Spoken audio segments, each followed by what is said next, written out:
it was 14 years, and I was still doing community work with no pay, but with a lot of peace and gratitude. Because the change I was seeing on the field was way beyond imagination. Because I was seeing different kinds of young people walking to the field, and their lives would be changed because some of them are coming from poor backgrounds, and others are coming from extremely rich backgrounds, and they meet at the field and they're one. So that excited me. And I would reach out to partners and we would do great stuff together.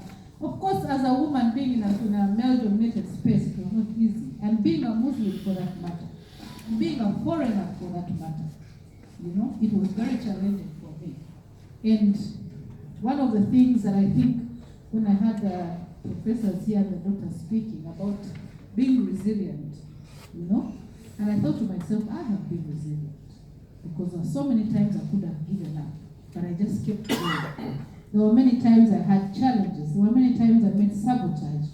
And I think I have a lot of experience and skills because I've gone through a lot of problems because of what I do, but I've each time created solutions. Yeah? And so I started thinking to myself, what is this solution that I need to, as much as we have a lot of talent, one of our problems in Africa when it comes to sports is that we are not sustaining it. We are not making a business out of the sports because there's a lot of corruption, there's a lot of unprofessionalism, talent is being wasted. You got to look at our stadiums in pathetic states. So it's just crazy. So I used to think that one of the solutions is to build a beautiful stadium. Yeah. Then when I went to Real Madrid Graduate School to do my master's in sports management, I realized that our problem is in sports education. If we had the best facility managers, then we would know how to handle our stadiums, right? If we had the best managers, then we would know how to deal with our talents, with our football teams. If we had the best sports journalism, we would know where the stories are, But we are not investing in education, in sports. There are very many young people who are passionate in sports, but academically they're not gifted. So if you can provide education that is affordable, that is accessible, and is not discriminating in terms of academic performance, that is accommodating, then I think there's so much talent that we can tap into and make our industry great. So I began with myself and said, my talent, what is my talent? I always wanted to write since I was 14. My father left me a gift. When he passed on, I was 13 and I was very devastated. So I used to go through his bags and, just trying to find a connection. And then I found his diary. My father was an engineer, an army man, very strict guy, but, I admired him quite a lot. And when he died, I was very devastated.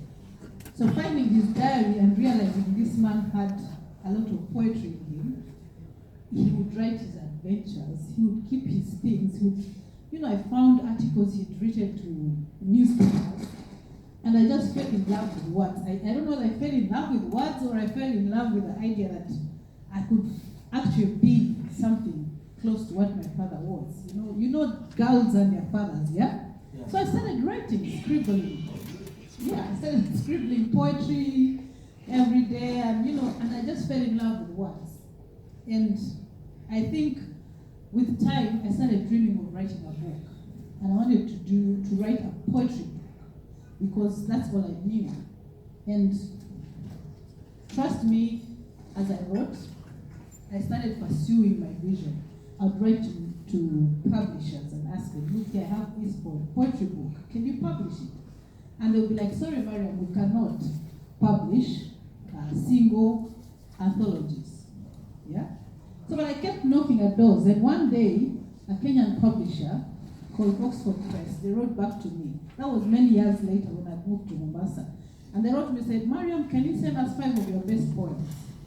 I was like, oh, okay. So I sent them my 5 poems, and then they selected one, and guess which book I came out with? My poem just came out next to Shakespeare and all these other great poets. Can you imagine? Oh, that's great. Yeah? So I'm a published poet. Yeah? And so this book, eventually, because I became a sensation back in Kenya, everyone wanted to write about this Muslim woman who had started a football club, yeah, and was doing great things in Kenya and Uganda. I started thinking to myself, if there's a book I'm ever going to write, then it should be about me, because who knows my story better than anyone else, yeah? Because what the newspapers were talking about was all the glamour. Oh, she started a football club, she's successful, she's making it, you know, but there was always the experiences I wanted to share with young people, share with women, share with fathers, you know, so that they can be inspired to even be better and to learn from my experiences as well. So I started writing this book in 2013, yeah? And there are times I've lost the manuscript, there are times I've been frustrated, but I was relentless, yeah? And eventually, just a few months ago, I published this book, yeah? Boots Don't Lie. And someone was asking me why boots don't lie.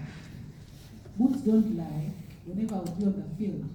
And the young people coming in, some with boots, others with tattered boots, others with brand new boots, Puma, Adidas, all sorts of boots. And I would be sitting there trying to figure out probably what's the next move, where will I get the next sponsorship? And I would look at the boots and say, you know, these boots tell a story. You're either rich or you're not.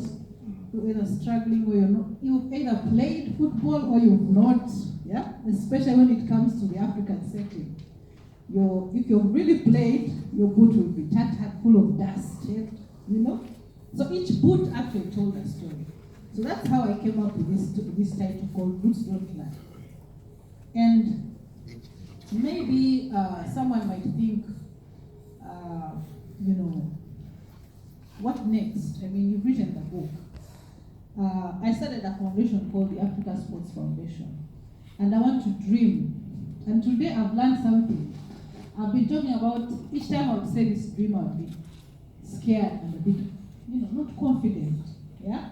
Because it was intimidating. I've dreamt about so many things that have happened and I've done them, but this particular dream vision keeps, you know, scaring me. So, but today I want to just confidently say that I want to set up a sports university